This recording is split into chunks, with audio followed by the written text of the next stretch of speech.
We begin our story in 1966 in a grape vineyard in California. Here we're introduced to our protagonist, Richard Montanez. He's one of 9 brothers and sisters.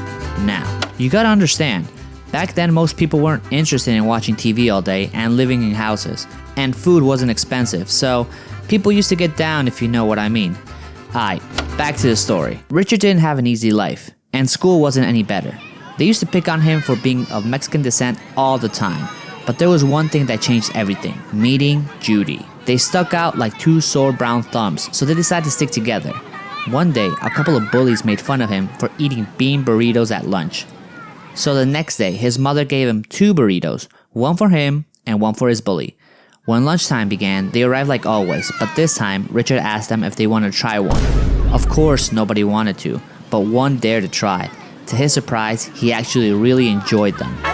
This is pretty good. Now, everybody wanted one. This is when Richard became a little burrito hustler. He began charging 25 cents per burrito.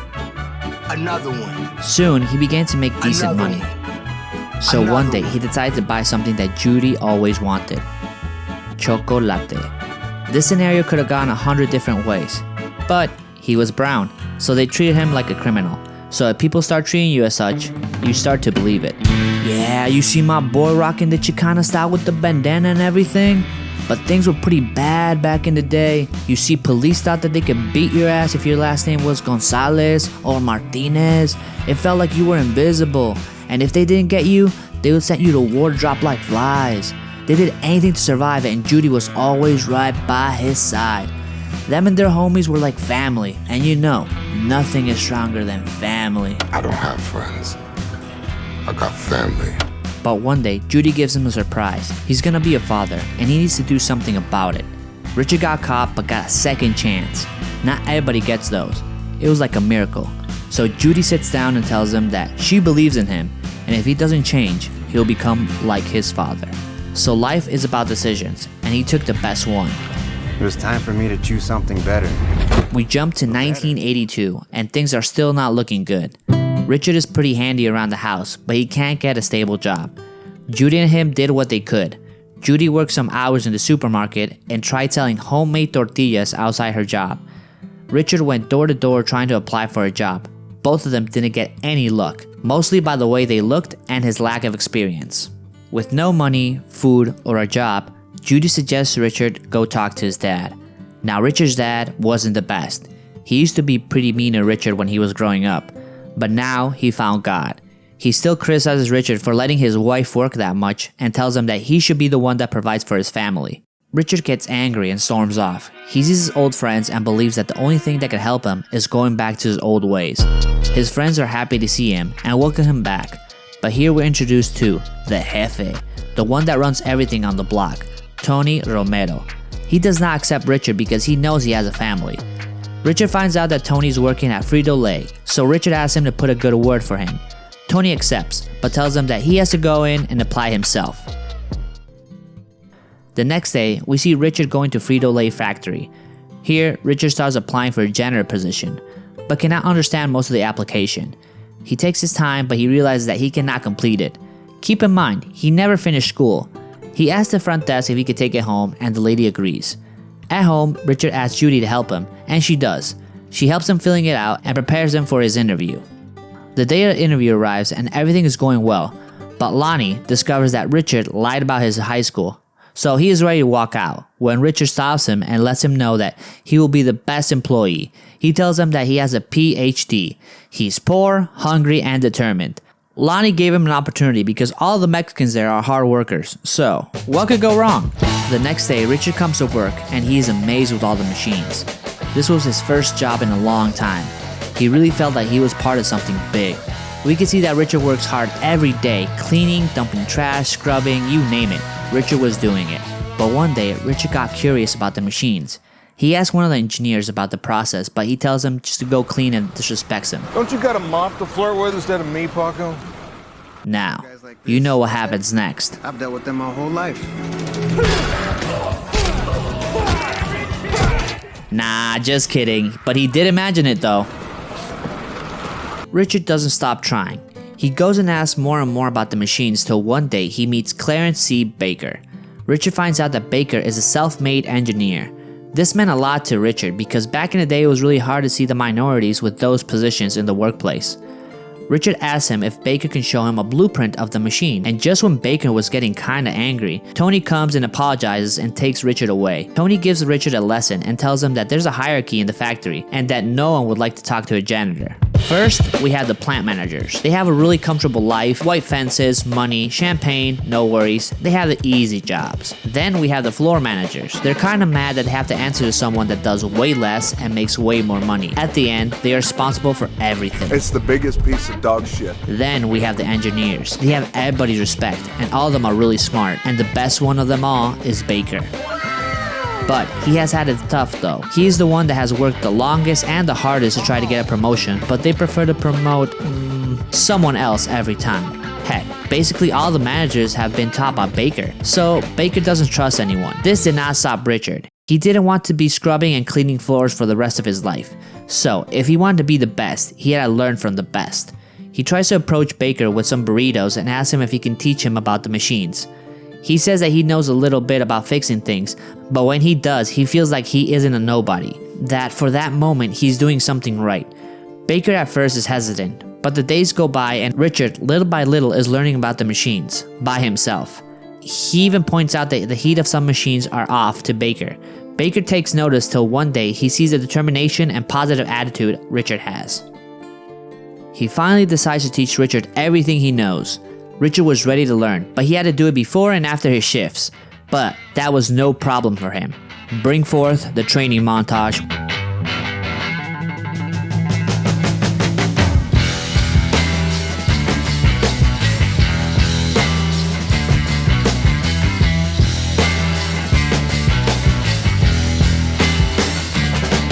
Everything was going good. Damn, he was even Employee of the Month.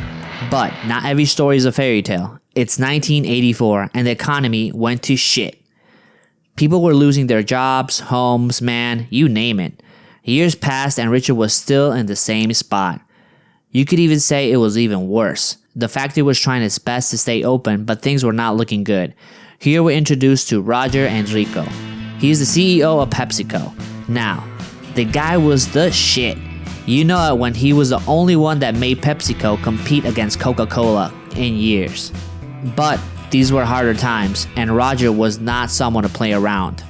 You pendejos are out here telling me these little punks like Nabisco and Eagle Snack biting off our territory and you the stupidos okay with that? Nah, big homie, we still got the good stuff. Cheetos, Fritos, Doritos. ¿Sabes qué? For how long? 'Cause we ain't got time, little puppet. So, sales are down? Yeah, unfortunately. Yeah, that's what it right now looks. One day, Richard helps his friend out by taking the chips and products to the store. Here, his friend lets him know that it's all about rotation. Out with the old and in with the new. Richard was surprised with the lack of flavors the chips had. Cool Ranch Doritos, Fritos, and Classic Lays. Man, they were missing something. The next day, Lonnie puts out a video that Roger Enrico sent to everybody. Roger informs that these are hard times, but with every challenge, there's an opportunity. This hit Richard deep because he really felt inspired by the video. The next day, when Richard went to pick up his kids, he treated them to some elote. His son starts yelling because it's too spicy, but Richard tells him to stop eating it, but his son says, nah, it burns good.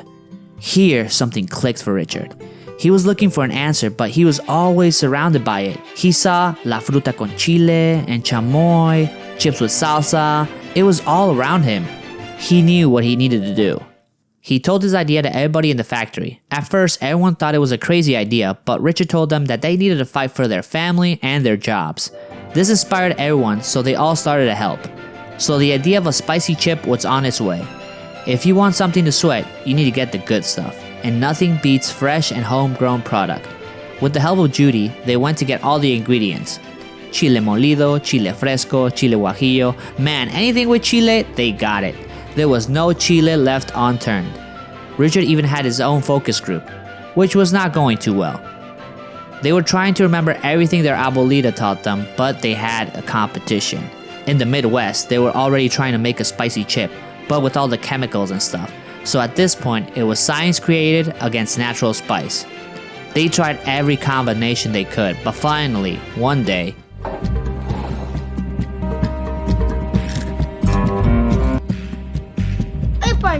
Good. Richard excited went to Lonnie, who was going through a rough time because he had to lay off hard-working people. Richard asked him to call Enrico to tell him about his chip, but Lonnie told him that Enrico would never listen to a simple janitor, and that the new products take time and money. But this did not stop him. At night, he snuck in and looked up Enrico's phone number. The next day he called. The secretary thought that he was a higher up, but Richard came clean. He said he was a janitor and he had an idea to help the company so that people won't lose any more jobs. This made her think about it, and finally, she transferred the call right to Enrico. Richard thanked Enrico for taking this call and pitched his idea. He said that he's a Mexican and that they love their chips, but not after slapping some type of hot sauce or salsa on them. He made his own type of chili that they put on any chip, and with this they could get more sales and people won't have to lose their jobs. Enrico was not sure at first, but when Richard said that his video inspired him, he connected with him. Richard proposed to send some samples, which Enrico did not refuse. When the samples finally got to Enrico, he demonstrated what happens when you eat spicy chips. It's hot at first, but then after the first wave of heat, you feel like you need another one. At the end, this is kind of addicting. Enrico calls Richard back and tells him that he wants to hear more about his proposal. He says he wants to visit his factory in 2 weeks. Now, the higher-ups in PepsiCo go crazy. They don't know who this Montanez guy is. Everyone is trying to figure it out till they call Lonnie. He is very angry that he skipped the whole management to get to Enrico, but he's also scared that Enrico might see that they're not selling that much and close them down. This made Richard scared and thinks that he put everybody at risk.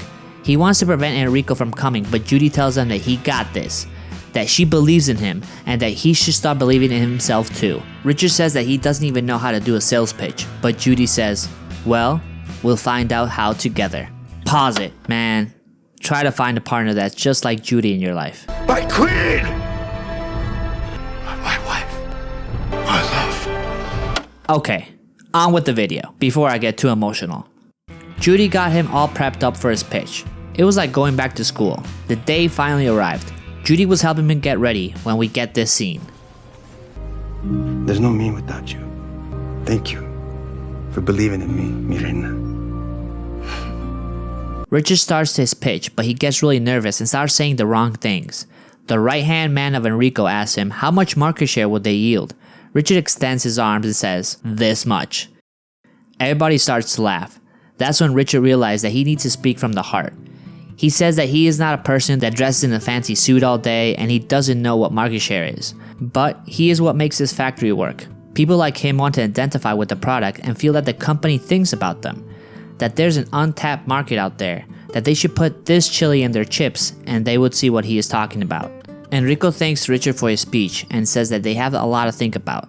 He then lets Richard know that he wants to test the market with 5,000 cases. Production, it's on its way. Everything seems to go great. They even got a cool design. They got all distributed to all the local stores. Everyone was expecting it to be a big success, but they start to see that nobody's buying the chips. Word got back to Richard and he can't believe it. They say it's not selling and that they're going to take him off the market. Lonnie asks for 1 more week. Richard doesn't know what to do, but Baker, Judy, and his friends cheer him up. Richard's son says that they're not selling because there is no publicity for them. That's when Richard got an idea. The higher-ups were not promoting his product, so he will need to do it himself. He asks his co-workers for help. Everybody's pitching in, even his old friends, and you know those guys can't sell anything. Wink. They are perfect salesmen with street knowledge. Slowly but surely, the product is selling. More and more people know about the new chips and are starting to get hooked. The sales report gets back to Enrico and he finds out that California is popping off on Flamin Hot sales. Enrico's right-hand man is surprised and thinks it's a mistake. He still thinks that they shouldn't invest in a janitor's idea, but Enrico shuts him down and tells him that this is the future and that Richard is going to take him there. He calls Richard and tells him that they're going to need more. Much more. Around 5 million. This makes Richard very happy and every production line is working on Hot Cheetos. Things are looking good. More and more people come back to work. The product is really moving. They even have their own trucks now. When Baker comes up to Richard and lets him know that he is finally a general manager, he'll be managing the factory in Bakersfield. Richard is really happy for him. The guy that taught him everything finally got his chance. Richard asks if they said anything about him. For years now, he was trying to get to the position of machine technician, but Baker just nods his head. He says that they will, one day, and just leaves. Lonnie asks him to go clean room C6, ASAP. But Richard says that he will not do anything until he gets an interview. Lonnie just tells him to do it because he's on the clock. Heartbroken, Richard goes because he is a hard-working man.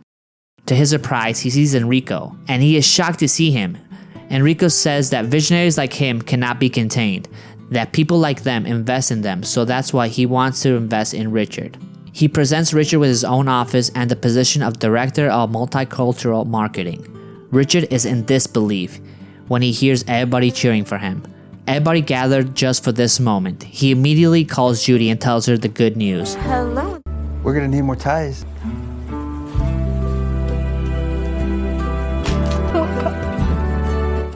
We skip a bit to the future where we see Richard with a fancy suit and coming out of a nice restaurant. And always by his side is his Judy.